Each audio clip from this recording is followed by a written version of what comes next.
JD Disharoon has a look ahead to a first alert weather day, which includes some rain. Yeah, it does. I've already made my lunch plans for tomorrow. We're going to be outdoors in Smyrna because Friday it's not going to happen. Yeah. So unfortunately there, we do have that first alert weather day.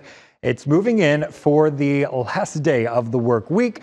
And unfortunately that means a soggy end to the week itself. The good news is though, it's clearing things out just in time for the weekend. Tomorrow, you'll notice the clouds increasing ahead of our first alert weather day for Friday. And that's when we expect the showers to return to the region. Highs only into the mid 60s, so a few degrees cooler than what we're seeing right now. But by the time we get into the weekend, clearing skies and absolutely gorgeous with those temperatures and sunny skies holding on over into Sunday as well. Meanwhile, right now, beautiful. We're looking at near 70 degrees here in Atlanta. Beautiful there at Centennial Olympic Park. You can see a bit breezy with the flags flying very stiffly there. But as we go through the next few days or so, that's exactly what we're going to expect.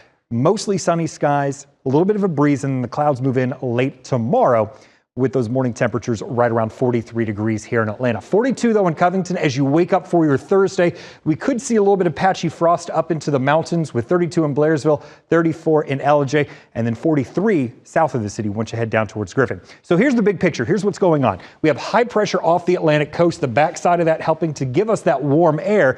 And the next storm system is developing over the Central Plains. That's going to slide off towards the east, and it's going to be heading in our direction as we get in towards Friday. Now, it's not going to be as potent as what we're going to see out to the west. So for us, we're going to be seeing the rain move through, maybe a few storms, definitely not the severe threat they're going to be seeing out into Texas and into Louisiana.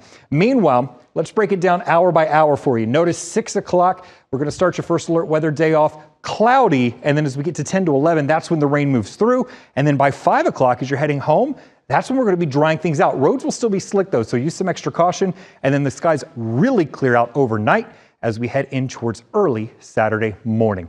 Meanwhile, your most accurate 7-day forecast shows once we get beyond your rain on Friday, beautiful for the weekend, including Groundhog Day on Sunday. Both days looking at the mid to upper 60s with plenty of sunshine there. Morning temperatures into the middle 40s. And then look at next week. Sunny skies across the board, low 70s. Maybe a few clouds mixing in there, and even the morning temperatures bouncing back up to near 50 as we head on into Wednesday.